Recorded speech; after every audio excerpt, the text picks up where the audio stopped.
بریم در مورد از اینی آدم بشنویم بچیم. یک آدم کمدی و ساتیر هستم که میخوایم وطندارای ما در تیک تاک ساتشان تیر شود، چی لچکی باشه چی آرامزادگی باشه، مقصد میخوایم وطندارای ما ساتشان تیر باشه. الپاچینو زن خودم به خاطر گفت میفروشه، صحیح؟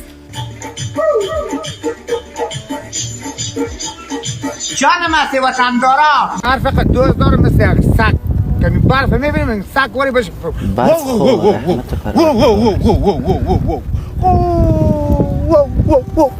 بر صورتش دیدیم ویدیوی تا دیدیم آمدی خدا کمدین و ممثل معرفی کردی، بعد از او رفتی در مقابل ناموس تاخت دادی که خودت گفتی که ناموس تا به خاطر گفت معامله میکنی و رقص تام دیدیم بچیم که امروی لباس و ناموست رقص هم کردی و در اخیر درست است که اونم تو که موتور پروردگار هست کرده یک سگ رام هست کرده بچیم، ولیکن سگ نجس گفته و برف که از رحمت پروردگار است و تو بجای شکر گذاری که بگوی خدا شکرت که برف بر ما عطا کردی سگ وری قوله میکشی بچه.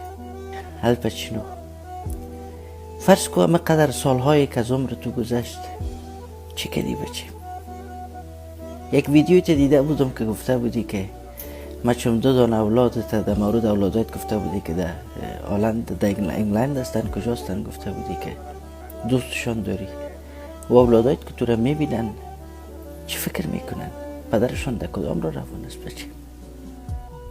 بالاخره خانه گور سوگو دنیا پیش خدا چی جواب میدی جان پدر؟ هر روز در داخل میدیا آمدی از زنها استفاده کردی، زنها را به فحاشی دعوت کردی، آمدی و به هزاران رقم نیرنگ و رزالت و پستی چی وضعیت در داخل میدیا انداختی بچه؟